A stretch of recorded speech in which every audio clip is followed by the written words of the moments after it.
Hey folks, Colin here. Just want to talk about a big announcement by Jason Collins that he's admitted that he is black and he's gay. I mean, I gotta say, the first statement is a shocker. I, I, I never would have guessed that he was black just by looking at him. But I'm glad we got that out of the way.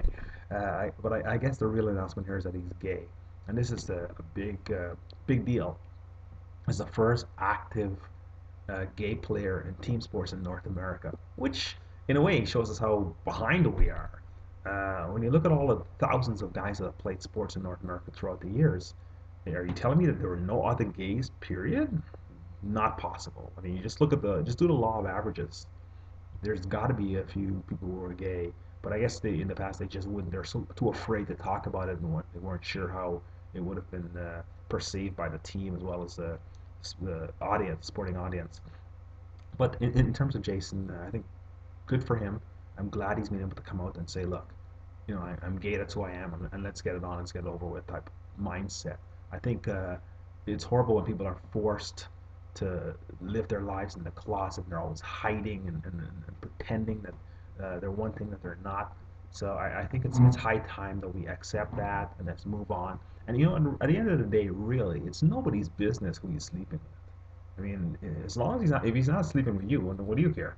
But so it always kind of baffles me that people spend so much time getting bent out of shape and thinking about who's gay and who's not, and attacking them and saying them it's sinful. I mean, it's not about your moral dilemma. I mean, we're living by the laws, not the laws of your God, the laws of the land.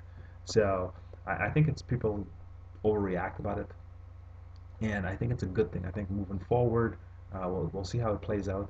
One thing I think I'm kind of disappointed. I think what he should have done, he should have signed a contract and then announced it. So I think he jumped the gun in that sense. I think because right now he's on a high. Everyone's telling him how wonderful it is, blah blah blah, and it's party time. But guess what? That's not going to last. And there's still a lot of people who are homophobic out there, and I'm sure some of those people are in NBA circles. So he's naive if he actually thinks they're not.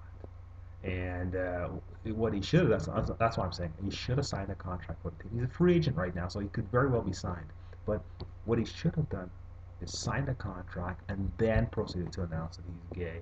And that would have put things even in a different perspective because we'd see how the teammates react. We'd see how the ownership, the GM, the the head coach reacts, and that's a situation that's really going to be interesting to see because as he tries to get a contract, let's see what happens after all of the hype and the pomp and the ceremony and the party time is over. Because like I said, not everyone's keen on it, and if he believes that everyone's open to it, he's delusional, right? So he has a long way to go still, and he may never play again. He has to deal with that fact because like I said, there's still a lot of opposition to it. So it'll be interesting to see how it plays out. But I just thought it's a really interesting story, and it's a story of the day right now. Everyone's talking about it.